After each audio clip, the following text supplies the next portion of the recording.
Harlan, and I'm a creative genius. I grew up in the theater. What I didn't know at the time was that my mom had been a magician's assistant before I was born. She had performed some amazing magic for us as kids, but I really didn't know where her magic came from.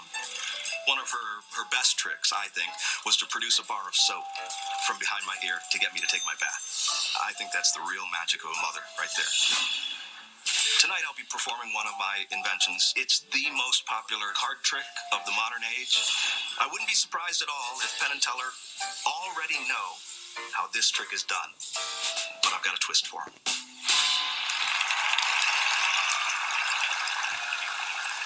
Our next performer first hit the stage when he was 2 years old.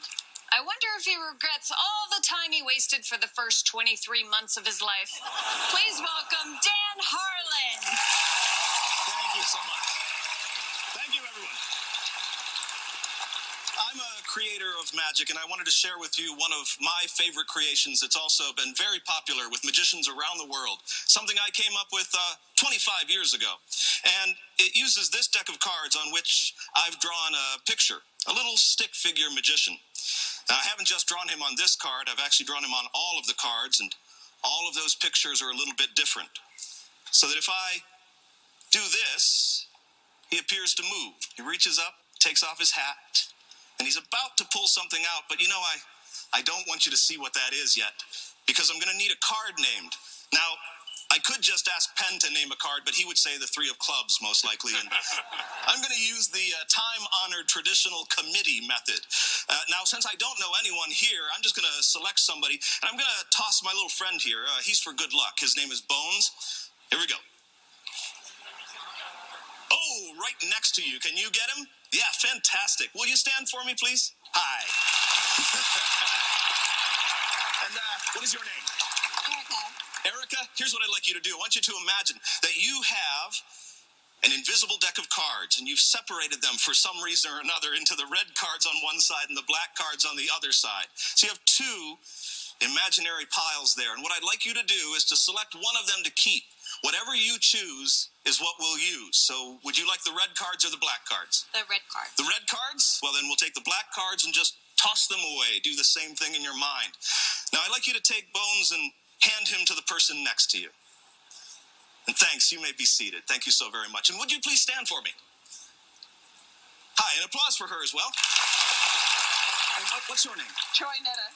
Troy Netta. Yes. Yeah, oh, terrific. Okay, so Troy Netta, your choice is a little more limited. We've got the red cards here, and you're going to imagine separating them into the hearts and the diamonds. And then you're going to choose which ones we keep. Same as your friend. So would you like the hearts or the diamonds? The hearts. The hearts. Well, I've forgotten which side we put them on, so it's all imagination anyway. We'll just toss those and call these the hearts. Would you do me a favor and then hand Bones to the person next to you? And thank you so much. You may be seated. And sir, stand up. This applause is for you. What's your name, sir? Scott. So Scott, your choice is a little more complicated than the first 2, but I'm sure you're way ahead of me here. You're going to, in your imagination, spread out the cards. These are the hearts. So we have 13 of them, and you're going to choose just one to keep, all from the obvious ace to the desirable jack, queen, and king, or all of the numbers in between. It really is your choice. Which one of those should we keep?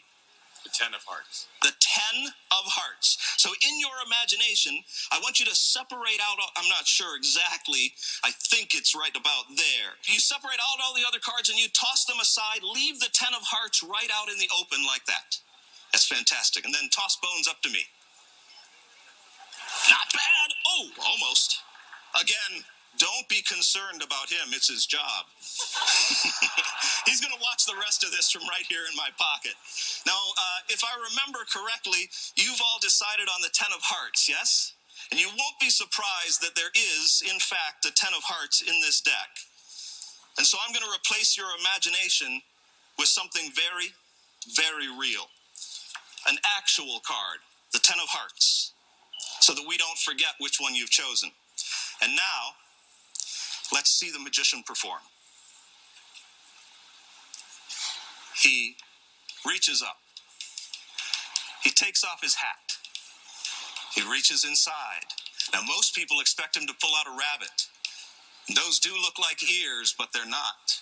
Those are the corners of a folded card. When he pulls it out all the way, it unfolds, and he takes a look at it. And he looks pretty happy, because when he turns it over, it is the 10 of hearts.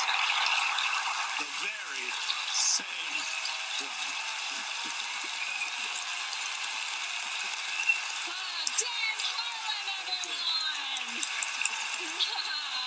Hi, Allison. Fantastic! Thanks very much. And I love your drawings. Thanks, yeah. I'm a big fan of stick figure drawings. Oh, yeah, me too, obviously, right? So you invent magic I sure tricks, do, yep. and then they sell like hotcakes. Well, many of them do. You know, the way it is with inventions, some sell better than others.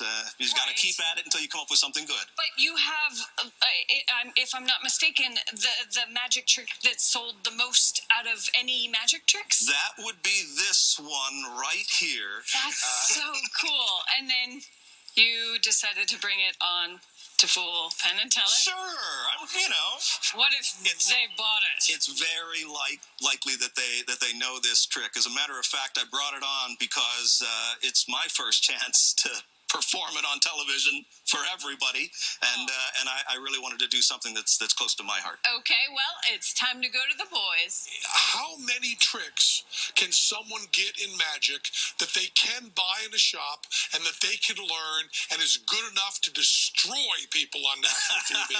Absolutely destroy them. Every magic trick I see, I get sick to death of. I've seen this thing probably 100 times. I love it every time, but I've never seen the creator do it. Yeah. Fabulous, wonderful, just wonderful. Thank you so much. Thank you. Thanks. Well, You didn't fake us out with the reach under the table either. Go ahead. No, I didn't. All right. It's a perfect use of a deck of cards, and I also love the little inside thing that in gambling parlance, to look for marked cards, you flip through them, and it's called going to the movies. Yeah. And I love the fact love that that you too. made that real. Yeah.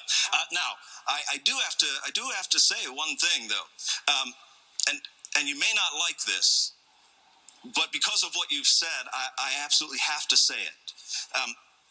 This deck of cards, I drew it especially for this show, and there isn't anything unusual about the cards at all. As a matter of fact, these cards, all of them, just have the drawings that reveal just the 10 of hearts and only the 10 of hearts, and it worked. What?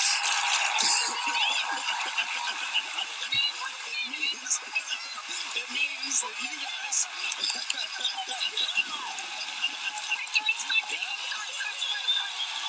May I pick them up? And for your very own, you may keep them. I don't know how you'll divide them. That's amazing. Thank you. Oh, so nice. So That nice. is so incredible. Cool. Thanks, everybody. So fast. Thanks again, man.